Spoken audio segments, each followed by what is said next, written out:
తండ్రి మరికొన్ని మాటలు ఆలోచించవచ్చుండగా మీ సహాయాన్ని అనుగ్రహించండి.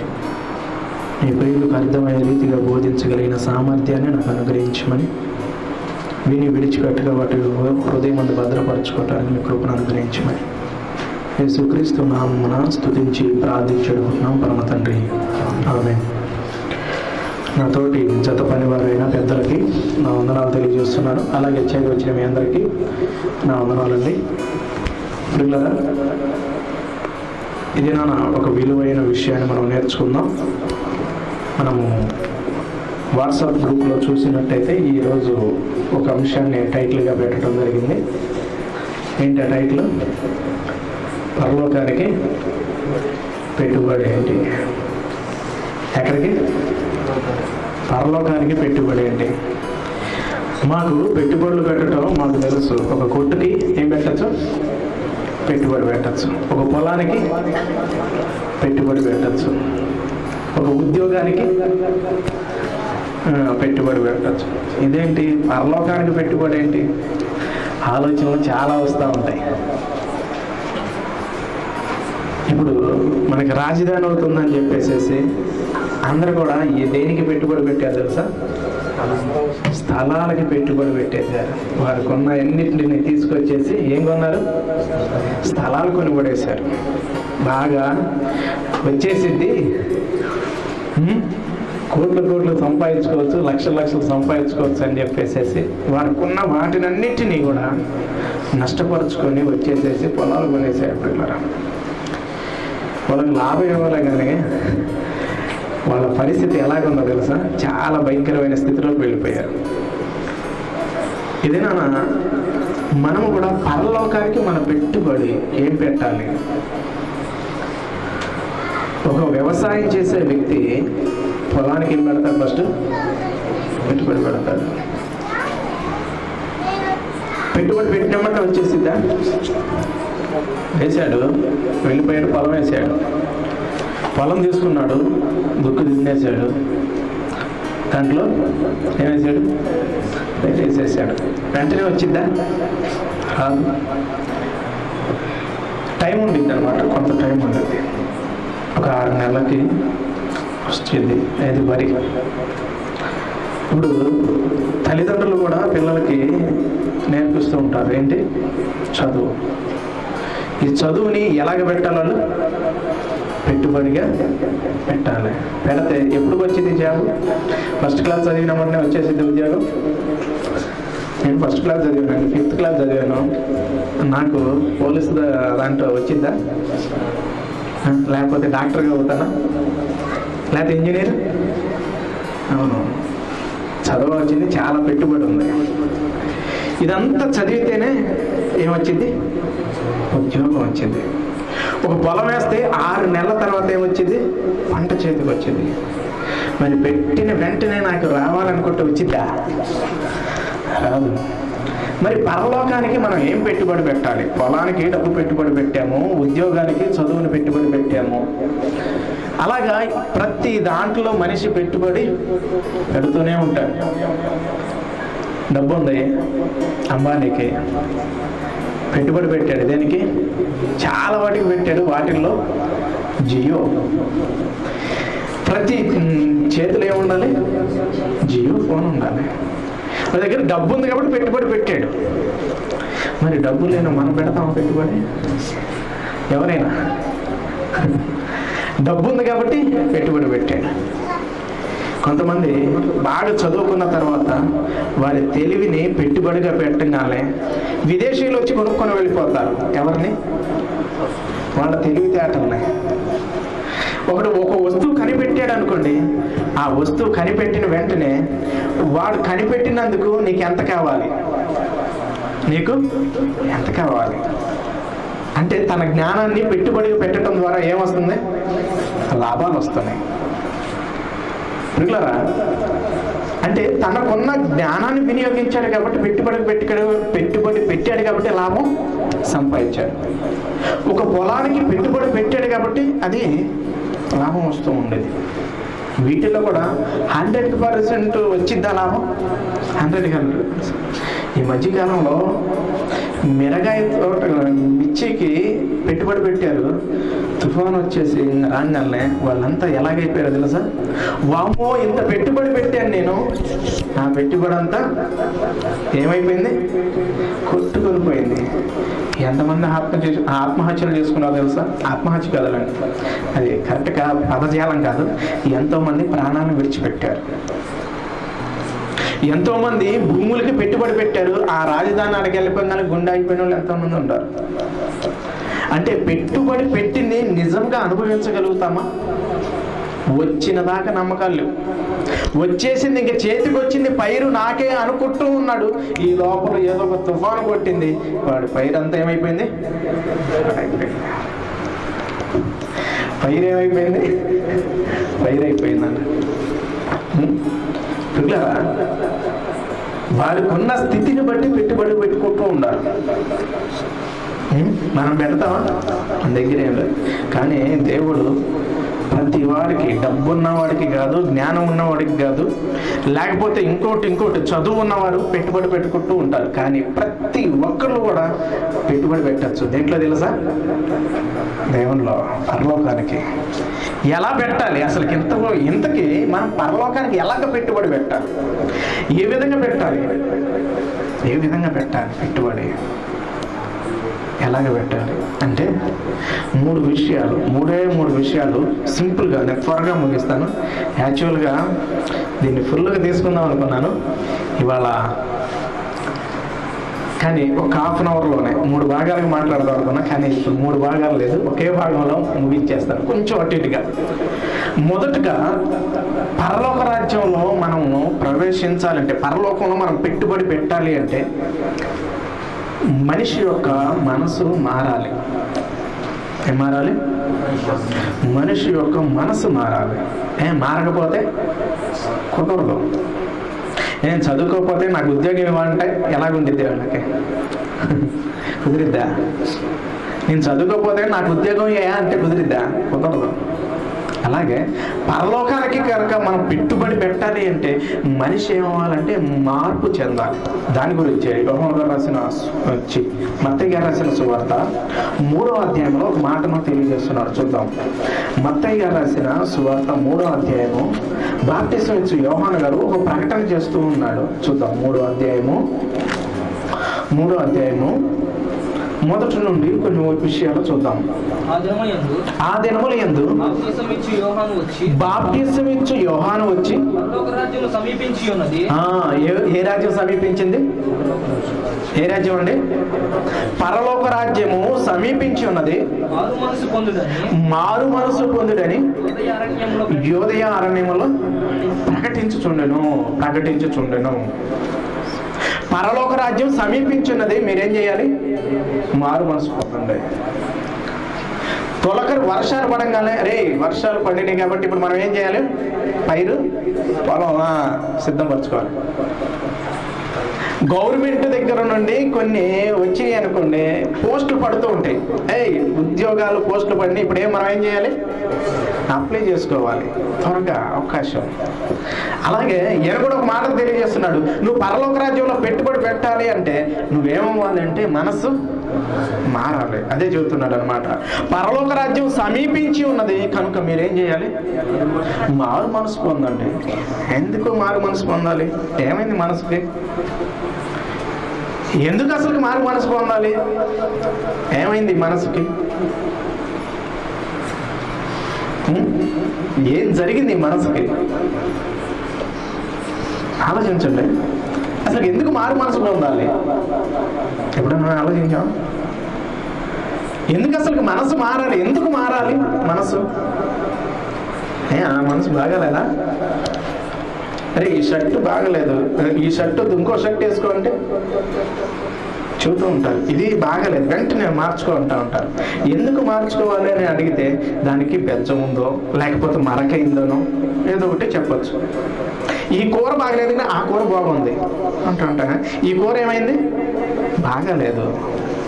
అలాగే ఈ మనసుకు ఏదో జరిగింది.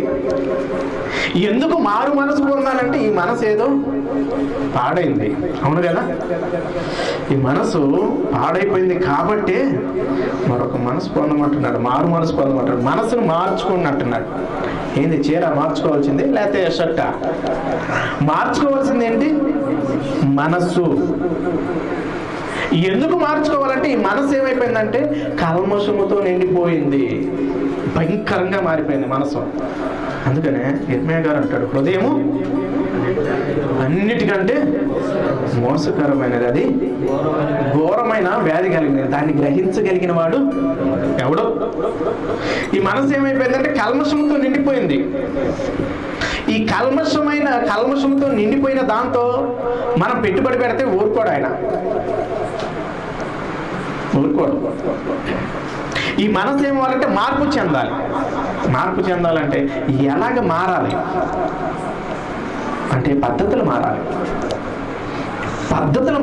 పరిస్థితులు మారాలి. ఒకప్పుడు ఉన్న పరిస్థితి వేరు, ఇప్పుడున్న పరిస్థితి వేరుగా ఉండాలి. దేంట్లో మారాలి? అన్నిటిలో మారాలి. మాటలో మారాలి, తీరులో మారాలి. అందుకనే మారు మనసు అన్నారు. అంటే ఇప్పుడున్న మనసు బాగాలేదు, ఈ మనసు ఏమవ్వాలి? మార్పు చెందాలి. ఎప్పుడైతే మనసు మారిద్దో అప్పుడు నువ్వు పరలోకానికి పెట్టుబడి పెట్టడానికి మొదటి స్టెప్ అన్నమాట. అది మొదటి స్టెప్. ఎవరు మారాలంటే అందరూ మారాలి. అందుకని అపోస్తలుల కార్యం 17వ అధ్యాయము 26వ వచనంలో ఏం తెలియజేస్తాడు? అంతటా అందరా కొందరా? అందరూ కూడా మారు మనసు. అందరూ ఎందుకు పొందాలంటే అందరి మనసు పాడైపోయింది. కొందరు చెప్పలేదా? మన వాటికే చెప్పాడా? రెడ్డిపాలెంలో ఉన్న వాళ్ళకి చెప్పాడా? లేకపోతే గుంటూరులో ఉన్న వారికి చెప్పాడా? లేకపోతే ఆంధ్రప్రదేశ్లో ఉన్న వారికి చెప్పాడా? అంటే భూమి మీద నివసిస్తున్న ప్రతి మనిషి, మనుగడ జరుగుతున్న ప్రతి వాడితో మాట్లాడుతున్న మాట. అంతటా అన్నాడా? ఎంతవరకు అన్నాడా? తీసారా?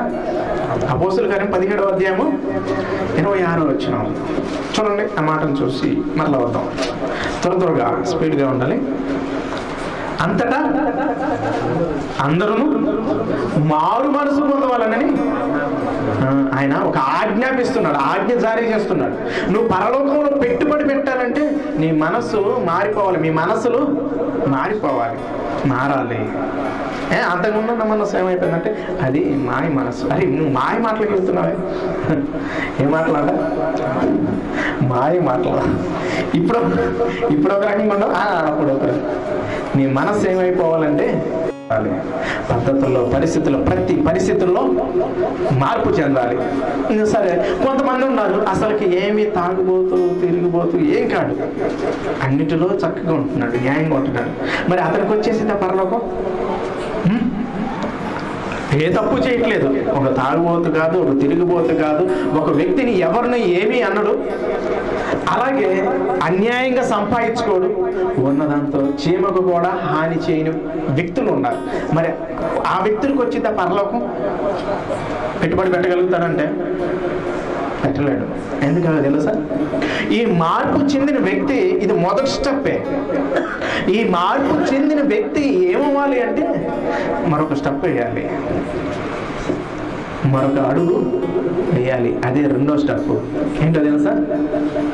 చెబితే కదా మాకు తెలిసేది అంటారా? ఏంటి అంటే బాప్టిజం తీసుకోవాలి. లూకాసు వార్త 3వ అధ్యాయము. లూకాసు వార్త 3వ అధ్యాయము 3వ వచనం. అంతటా అతడు వచ్చి పాప క్షమాపణ నిమిత్తము మారు మనసు విషయమైన బాప్టిజం పొందవలనని యోర్దాను నది ప్రదేశమంతటా ప్రకటించాడు. ఇందాకేం చెప్పాడు? పరలోక రాజ్యము సమీపించి ఉన్నదన్నది ఇంకొంచెం వివరణిస్తున్నాడు అనమాట. లూకాసు వార్తలో ఇంకొంచెం వివరణిస్తున్నాడు లూకా గారు. ఏమని వివరణిస్తున్నాడంటే పాప క్షమాపణ నిమిత్తమై మారు మనసు విషయమైన బాప్టిజం.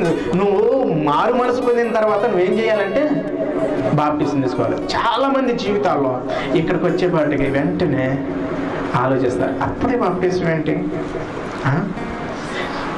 అప్పుడే బాప్టిజం. చిన్నపిల్లలకి ఏంటి, యవనస్తులు ఎంతో ఉండిద్ది. చాలామంది నా తొలి దినాల్లో మాట్లాడతారు, అప్పుడే ఎందుకు బాప్టిజం, ఇంకా కొంచెం వయసు అయిపోయిన వాళ్ళు తీసుకోవాలి, అప్పుడే బాప్టిజం అంటూ ఉంటారు.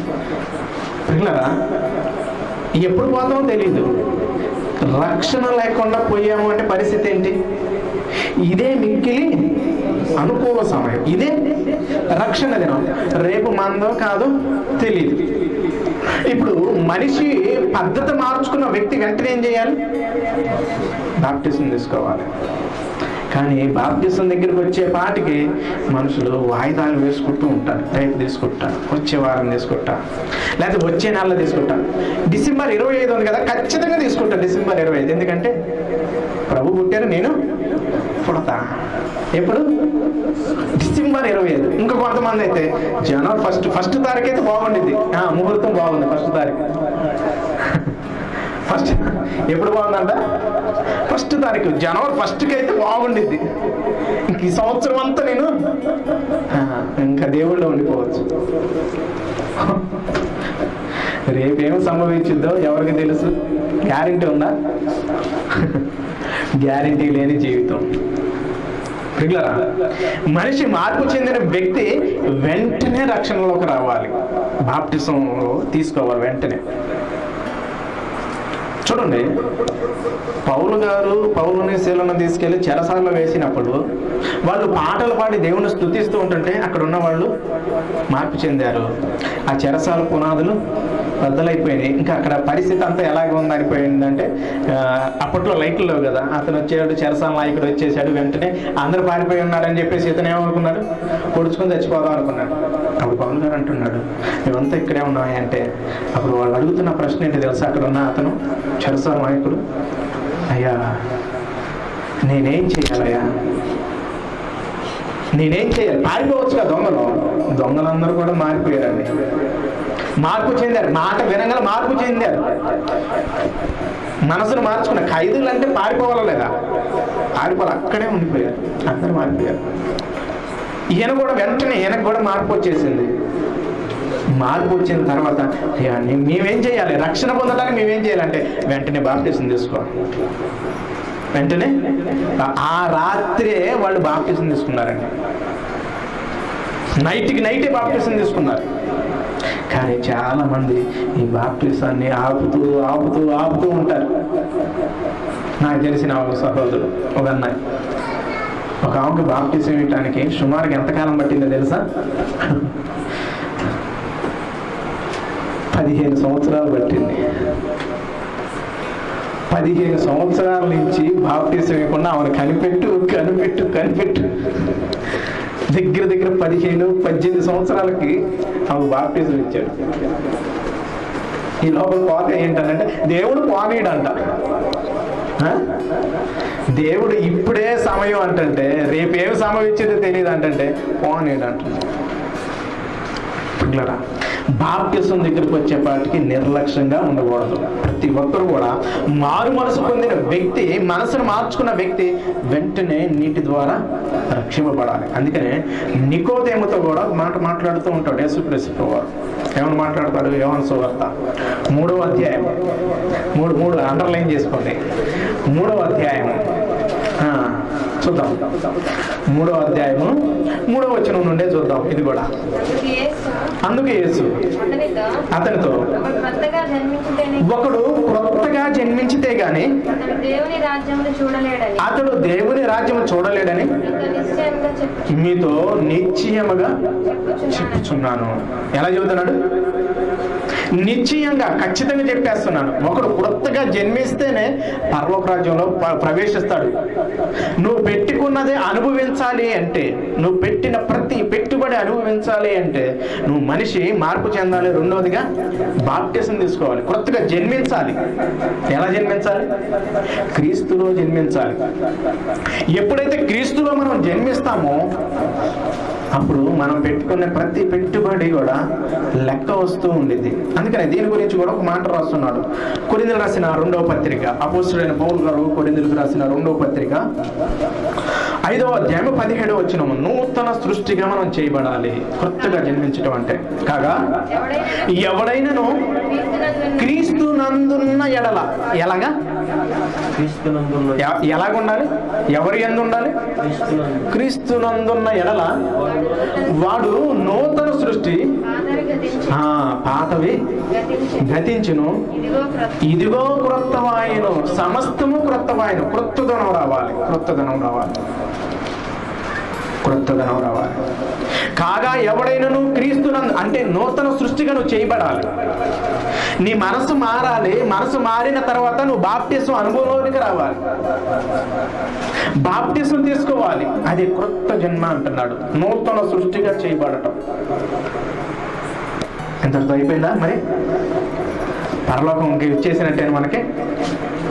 మారు మనసు పొందేసాము, ఇంకా బాప్టిజం తీసుకున్నాం. ఇంకా నాకు కాకపోతే ఇంకెవరికి ఇస్తాడు పరలోకం? ట్రైన్ బుక్ చేసుకున్నాం, వెళ్ళాము, రైల్వే స్టేషన్కి వెళ్ళాము, టికెట్ పక్కనే ఉంది. ఇంకా రావాల్సిందేంటి? ట్రైన్ రావాలి, ట్రైన్లో ఎక్కేయటమే. నాకేముంది, టికెట్ ఉంది, ఇంకా నాకు భయం లేదనుకుంటే కుదిరిద్దా? ఎక్కాలిగా, ఎక్కాలి, జర్నీ చేయాలి, నువ్వు వెళ్ళాలి. పిల్లరా, మన జీవితంలో బాప్టిజం తీసుకున్న తర్వాత అయిపోయింది, ఇంకా నాకు కాకపోతే ఇంకెవరికి ఇస్తారు పరలోకం అనుకుంటున్నారా? ఇంకొంది, ఇంకో స్టెప్ ఉంది. మనిషి జీవితం అంతా కూడా పెట్టుబడిగా పెట్టేయాలి. ఈ జీవితం అంతా కూడా దేవుని కొరకు మనం బ్రతకాలి. ఈ శరీరాన్ని దేవుని పనిలో సమస్తాన్ని నష్టపరుచుకొని ముందుకు వెళ్ళాలి. దేవుడికి ఇక్కడ పెడుతున్న ప్రతి పెట్టుబడి నువ్వు పరలోకంలో అనుభవించాలి అంటే నువ్వు పెట్టాలి. ఎప్పుడు పెట్టాలంటే మనిషి మనసు మార్చుకొని బాప్టిజం తీసుకొని నువ్వు పెడుతున్న ప్రతి రూపాయి పరలోకంలో నువ్వు పొందుకోవాలి. కానీ చాలా మంది ఏం చేస్తారో తెలుసా? చర్చికి రారు, మారు మనసు పొందరు, బాప్టిజం తీసుకోరు. మేమేం చేస్తాం? చర్చికి ఏమిస్తాం? ఒక బస్తా బియ్యం ఇస్తాం. ఇప్పుడు క్రిస్మస్ వస్తుంది కదా, ఒక బస్తా బియ్యం ఇస్తాం. లేకపోతే ఇంకా చర్చిలో ఏమన్నా కావాలా ఇస్తాం. దేవుడు నువ్వు కావాలరా బాబు అంటే నేను మటుకు రాను, చర్చికి కావాల్సింది ఏమైనా ఇస్తాను. ఇలా మనం పెడుతున్న ప్రతి రూపాయి మనం అనుభవించాలి అంటే ఖచ్చితంగా మనిషి మార్పు చెంది బాప్టిజం తీసుకుని, బాప్టిజం తీసుకున్న కాడి నుంచి నీ జీవితం ఎలాగుండాలో తెలుసా? నీ జీవితం ఎలాగుండాలో తెలుసా? అడుగులు వేయాలి, నడుస్తూ ఉండాలి ముందుకి. మన శరీరంలో ప్రతి అణువు కూడా దేవుని పనిలో నలిగి కరిగిపోవాలి. భక్తుల జీవితాలు వారు ప్రాణాలను కూడా ఎలాగ పెట్టారు? పణంగా పెట్టేశారు. ఎందుకు పెట్టారంటే నేను ఖచ్చితంగా అనుభవించాలి, నేను పెట్టిన ప్రతి దాన్ని అనుభవించాలి. చూడండి, బాగా కష్టపడి సంపాదించుకున్న తర్వాత అనుభవించలేకపోతే ఎలాగ బాగుండిద్దా? పెట్టుబడి పెట్టేశాము, బాగా పంట వచ్చేసింది, అనుభవించే టయానికి అది ఎవడో ఒకడో వచ్చి కొట్టుకొని పోయాడు. ఎలాగుండేది పరిస్థితి? ఎంత భయంకరంగా ఉండేది పరిస్థితి చెప్పండి. ఎంత భయంకరంగా మారిపోయింది. కష్టపడి తల్లిదండ్రులు వారికి ఉన్నదంతటిని కూడా ధారపోసి పెట్టుబడిగా పెట్టి చదివిస్తే ఆ ఉద్యోగం కనుక లేకపోతే పరిస్థితి ఎలాగుండేది? ఎంత కన్నీరు వచ్చిందో తెలుసా? ఎంత పోసాం కదరా, ఒక ఉద్యోగం సంపాదించలేక. ఇంత పెట్టుబడి పెట్టింది ఒక ఉద్యోగం కోసం పెట్టుబడి పెట్టాం, అదే రాకపోతే ఎలాగుండేది పరిస్థితి? అంతా ఇంత వేదన కాదు, మామూలుగా ఉండదు. అనుభవాల్లోకి వెళుతుంటే, వాళ్ళ అనుభవంలోకి వెళుతుంటే కన్నీరే. వ్యాపారం చేయాలని చెప్పేసి పెట్టుబడి పెట్టేసేసాడు, మొత్తం పెట్టుబడి పెట్టేశాడు. పెట్టుబడి పెట్టినప్పుడు అది లాభం రాకపోతే ఎలాగుండిద్ది? అస్సలన్నా వస్తే బాగుండు, అస్సలు కూడా రాలేదు, ఎలాగుండేది పరిస్థితి? ఎంత బాధ ఉండేదో తెలుసా? భయంకరమైన బాధ. కొన్నిసార్లు ఇంత పెట్టుబడి పెట్టిన లాభం వచ్చినప్పటికీ అనుభవించేవారు కరువైపోతారు. అనుభవించలేం దాదాపుగా ఆల్మోస్ట్ కొంతమంది అనుభవించేవారు లేరు. ఇంత కష్టపడినా అంటే కానీ నువ్వు అనుభవించాలి అంటే ఇప్పుడు సహోదరుడు ఒక మాట చెప్పాడు, ఎల్ఐసి ఏందండి, పాలసీ వచ్చేసి కట్టిస్తారు. లైఫ్ ఇన్సూరెన్స్ ఎవరు అనుభవిస్తారు? ఇప్పుడు ఈ పాలసీ అనుభవించాలంటే ఏమవ్వాలి? కట్టిన వ్యక్తి వాడు వచ్చేసి డైరెక్ట్గా ఏం చెబుతున్నాడంటే, అరే అతను ఎవరైనా సరే వచ్చేసి మాటలు చెప్పేసి ఈ లైఫ్ ఇన్సూరెన్స్ కట్టుకుంటే మీకు చాలా ప్రయోజనం ఉంది. ఎంత ప్రయోజనం? చాలా ప్రయోజనం ఉంది. ఇది కట్టుకోకపోతే భయంకరంగా ఉండిద్ది పరిస్థితి అని చెప్పేసి చెబుతూ ఉంటాడు. వెంటనే మనిషికి ఏమనిపించింది, ఇది కట్టేయాలి, ఇది కట్టకపోతే మాకు పరిస్థితి ఏమైందో అనుకుంటారు. వాడు ఏం చెబుతున్నాడంటే ఇండైరెక్ట్గా నువ్వు చచ్చిపోతే కానీ పాలసీ వచ్చింది అంటున్నాడు. పాలసీ రావాలంటే ఏమవ్వాలి? కట్టిన వాళ్ళు ఏమైపోవాలి? చచ్చిపోవాలి. కట్టిన వాళ్ళు చచ్చిపోతే మిగతా వాళ్ళకి అది వచ్చింది. వాడు డైరెక్ట్గా చెప్పకుండా వాడు ఎన్ని చెబుతాడు తెలుసా? ఎంత ఫీచర్ ఉందంటే దీనికి చాలా ఫీచర్ ఉంది, భవిష్యత్తు ఉంది. కాబట్టి కట్టనగానే మనిషి కూడా వాడి మాటలకు పడిపోయి వెంటనే కడతాడు. కాకపోతే దాంట్లో ఉన్న విషయం ఒకటే, నువ్వు చచ్చిపోతే ఇన్సూరెన్స్ వచ్చిద్దయా. ఎవరికి వచ్చింది? నీ వెనకాల ఉండాలి. నువ్వు అనుభవించవా? అనుభవించు. నువ్వు పెట్టుబడి పెడుతుంది ఎవరికో తెలుసా? నీకు కాదు, నువ్వు అనుభవించడానికి కాదు, నీ వెనకమాల ఉన్న వాళ్ళు అనుభవిస్తారు. అదైతే అలాగే ఉండేది. కానీ మరొక ఎల్ఐసి ఉంది, అదే లైఫ్ ఈజ్ క్రైస్ట్. ఇది కూడా ఎల్ఐసి, లైఫ్ ఈజ్ క్రైస్ట్. ఎవరైతే బ్రతుకును మార్చుకొని బాప్టిజం తీసుకొని దేవుని కొరకు సమస్తాన్ని వెచ్చిస్తూ ఉంటారో ఖచ్చితంగా వీళ్ళు మట్టుకు అనుభవిస్తారు. ఈ పెట్టుబడి నువ్వు పెడుతున్న ప్రతి రూపాయిని నువ్వు అనుభవించగలుగుతావు. ఎక్కడ అనుభవించేది? ఎక్కడ కాదండి, పరలోకంలో. అందుకని ఒక మాటను తెలియజేస్తున్నాడు, పరలోకంలో మీ కొరకు ధనం కూర్చుకుని పెట్టుబడి పెట్టండి అయ్యా. మీరు పెడుతున్న ప్రతి పెట్టుబడి పరలోకంలో ఉండిద్ది. కానీ ఇక్కడ మటుకు మనం అనుభవించలేము. గ్యారెంటీ, ఖచ్చితం. నువ్వు క్రీస్తునందు మీ ప్రయాస ఏం కాదంట, వ్యర్థం కాదు. చూద్దాం కొరింథీయులకు రాసిన పత్రికలోనే మాటలు చూద్దాం. త్వరగా సమయం అయిపోతుంది. కొరింథీయులకు రాసిన మొదటి పత్రిక 15వ అధ్యాయము 58వ వచనం. కాగా నా ప్రియ సహోదరులారా, మీ ప్రయాసము ప్రభువునందు వ్యర్థము కాదని ఎరిగి స్థిరులను కదలని వారును ప్రభువు కార్యాభివృద్ధి నందు ఎప్పటికీ ఆసక్తులనై ఉండండి. మీ పెట్టుబడి ఎలా ఉండాలంటే, మీరు పెట్టే ప్రతి పెట్టుబడి ఆసక్తిగా ఉండాలి. ప్రయాస వ్యర్థం కాదు. మరి లోకంలో పెడుతున్న ప్రతి పెట్టుబడికి చూడండి, మనకి టీవీలో న్యూస్లో చెబుతూ ఉంటారు, లాస్ట్కి వచ్చేపాటికి బిజినెస్ గురించి చెబుతూ ఉంటారు. ఇంత లాభం వచ్చిందని చెబుతాడు, కొన్నిసార్లు ఇంత డౌన్ అయిపోయింది అంటాడు. బంగారం ధర ఒక్కసారిగా గుండెలో అదిపోతాయి. షేర్ మార్కెట్ ఒక్కసారికి పెరిగింది అనగానే సంతోషం అంతా ఇంత ఉండదు. బంగారం ధర పడిపోయింది అనగానే ఇంత పెట్టి తెచ్చాను నేను, ఇంతగా పెట్టుబడి పెట్టాను నేను, ఇదేంటి ఇంత తగ్గిపోయిందా? అలా వస్తూ ఉంటాయి. కానీ పరలోకం కనుక పెట్టుబడి పెట్టాము అంటే అది ఎప్పుడు కూడా అలాగే ఉండిపోయింది. పిల్లరా, ఏం పెట్టాలి అంటే ఈ దేహము ద్వారా దేవుని కార్యక్రమాలు జరిగించాలి. ఈ దేహాన్ని దేవుడు ఎందుకు ఇచ్చాడో తెలుసా? ఈ దేహము ద్వారా దేవుని కార్యక్రమాలు చేయటానికి. దేవుడు లోకము నుండి మనల్ని వేరు చేసింది దేనికంటే, నీ శరీరాన్ని పెట్టుబడిగా పెట్టయ్యా, నీకున్న జ్ఞానాన్ని పెట్టుబడిగా పెట్టయ్యా, నీకున్న సమస్తాన్ని పెట్టుబడిగా పెట్టమంటున్నాడు. ప్రతిదీ పెట్టుబడిగా పెట్టచ్చు.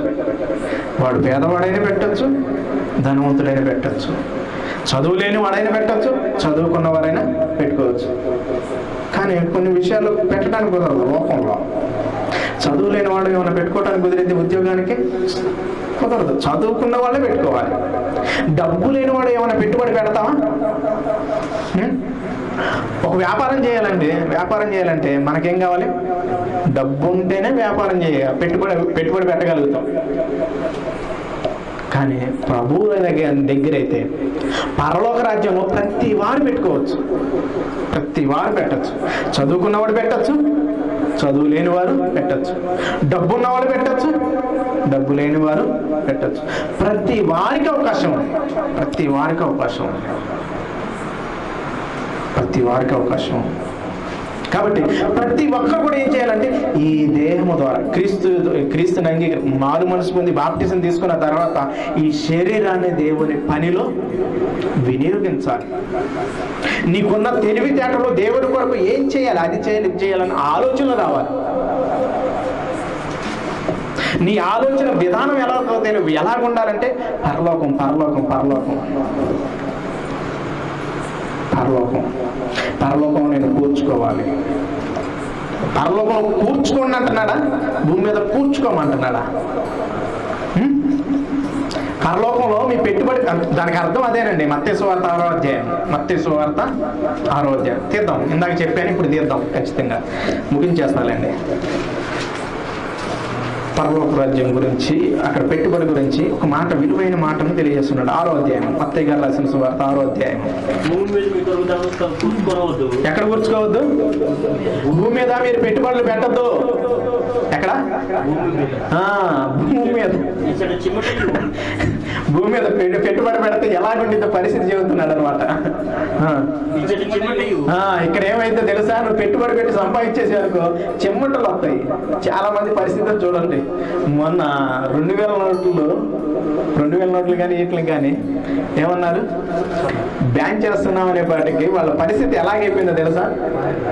మామూలుగా లేదు పరిస్థితి. తీసుకెళ్ళి చెరువుల్లో, వాటిల్లో, వీటిల్లో మొత్తం పడేసేసారు. ప్రశాంతత లేక. చూడండి, భూమి మీద మీ కొరకు ధనము కూర్చుకోవద్దు, ఇచ్చట చిమ్మటయు తుప్పును తినివేయను. దొంగలు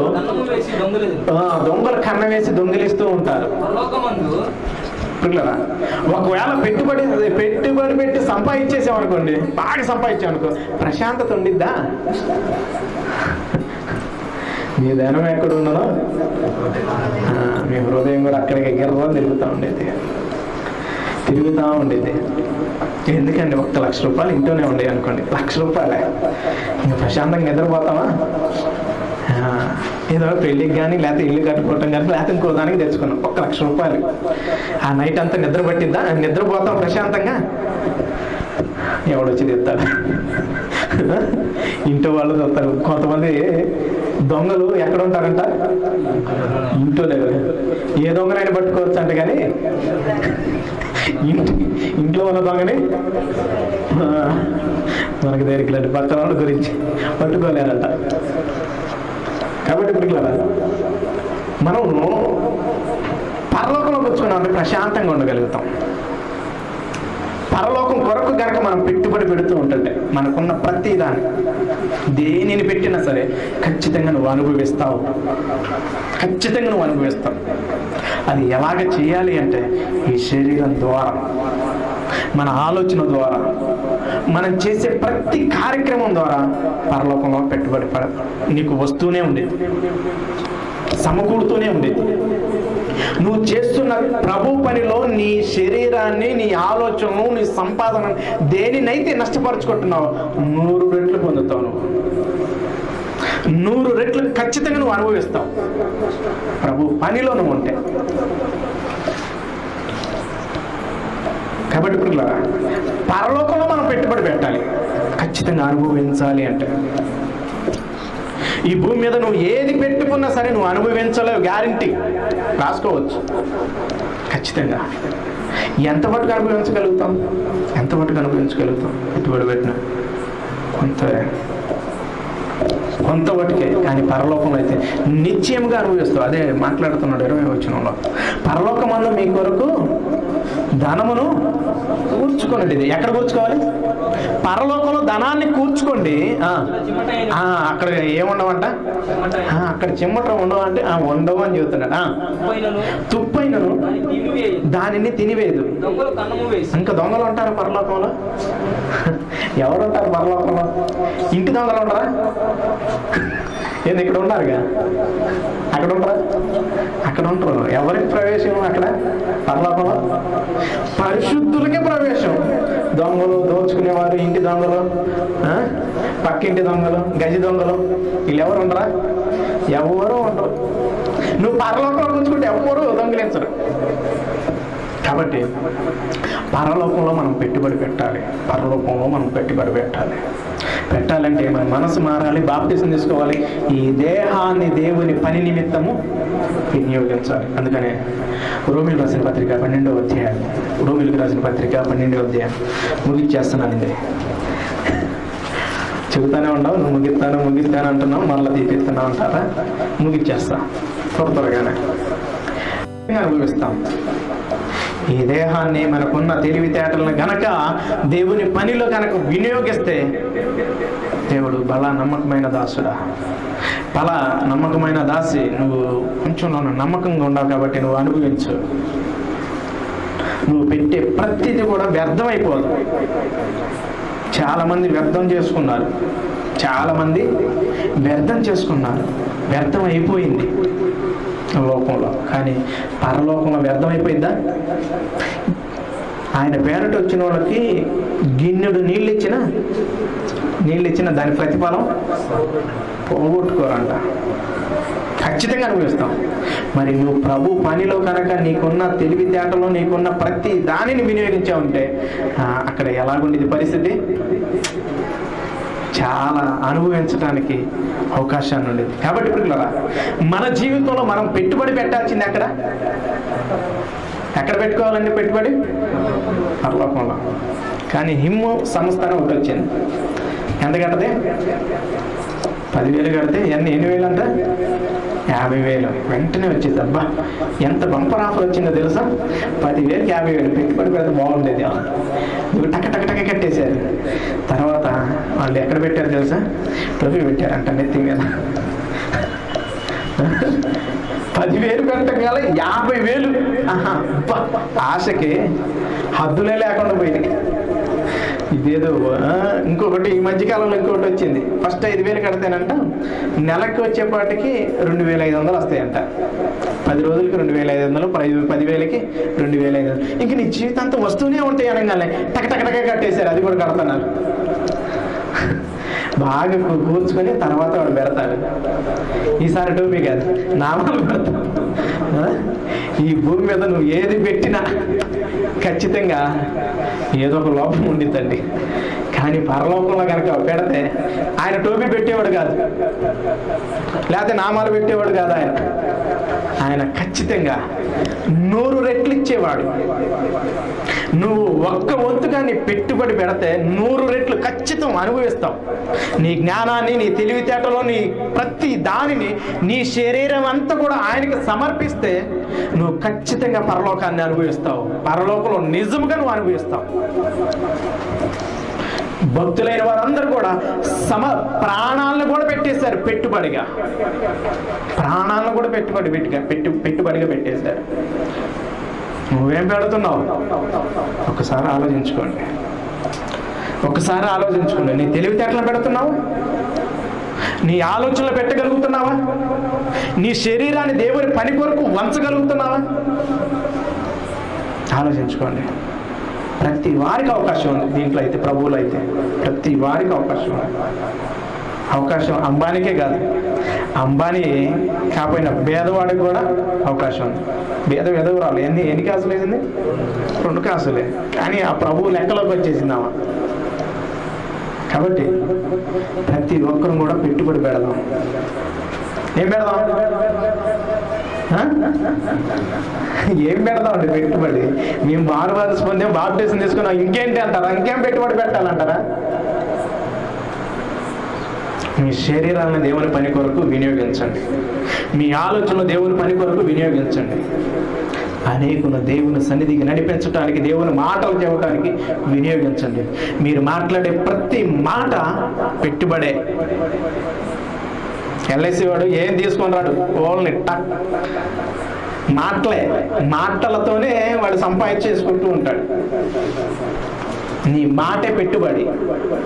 నీ మాటలో ఏముండాలి తెలుసా? ప్రభు ఉండాలి. వాళ్ళందరూ అదే పెట్టుబడి పెట్టారు. మొదటి శతాబ్దంలో ఉన్న భక్తులందరూ కూడా పెట్టుబడి ఏంటో తెలుసా? వాళ్ళ సంపాదన కాదు, వాళ్ళ మాటే పెట్టుబడి. వాళ్ళ మాటలో ఏముందంటే ప్రభు ఉన్నాడు.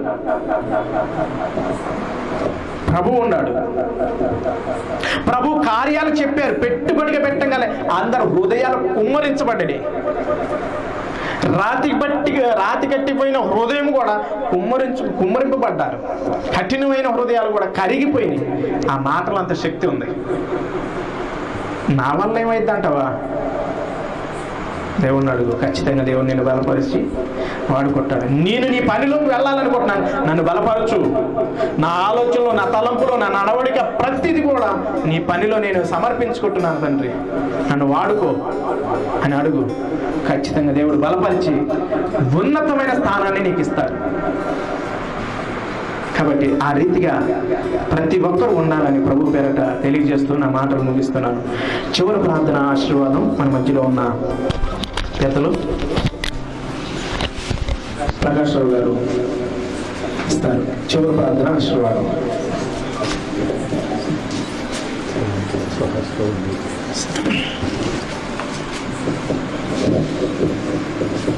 ప్రార్థించుకుందాం. ధన్యవాదాలు.